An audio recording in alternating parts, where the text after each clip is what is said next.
are hundreds of different species of hummingbirds in the world, but the ruby-throated hummingbird is the only hummingbird that breeds in eastern North America.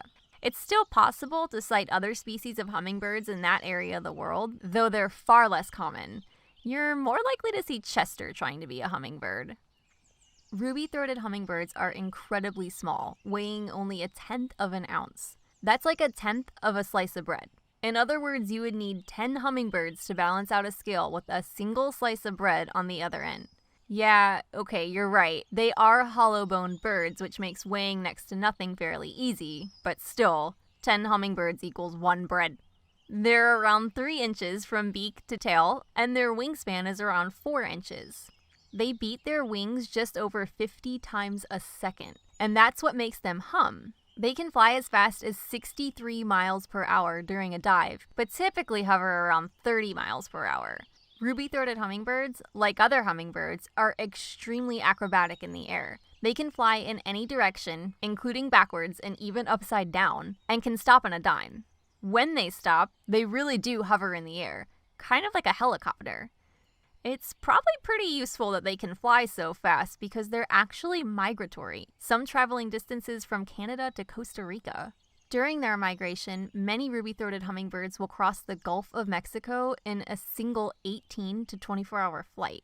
In preparation for their migration, ruby-throated hummingbirds will eat enough to gain twice their average body weight. They eat nectar from tubular flowers such as honeysuckle or morning glories. Because of this, they are pollinators like bees. They also eat insects like mosquitoes and fruit flies, and occasionally even spiders. Homeowners can also put out hummingbird feeders with sugar water nectar, which will attract ruby-throated hummingbirds and help the birds in building fat reserves. They need to eat so much to maintain enough energy for their rapid wing beats and movements.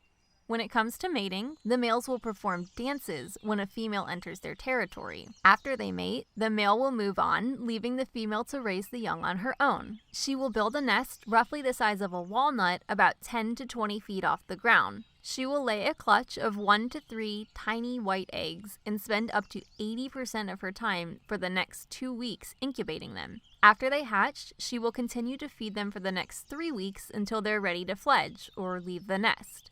She'll continue to feed them for a few days after they leave, and by the time they're ready to set off on their own, they will weigh almost double what their mother does, thanks to her dutiful and tenacious feeding schedule. A female ruby-throated hummingbird will do this up to 3 times per year. Although we aren't entirely sure how long they live, the oldest documented ruby-throated hummingbird was a female over 9 years old. Some myths about ruby-throated hummingbirds are that they hitch rides on larger birds in order to complete their migration.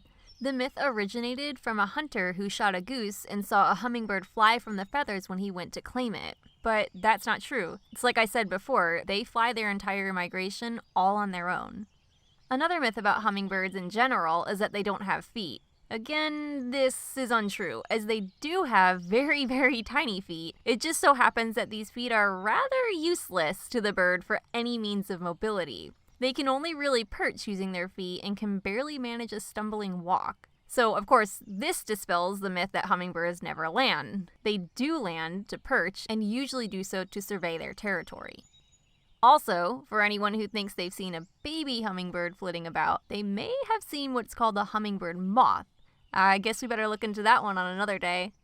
To the Taino people, who are native to Florida and the Caribbean, the hummingbird is a symbol as a spreader of life across the earth. Their histories state that hummingbirds were once flies that the sun god, Agwebana, transformed into little birds.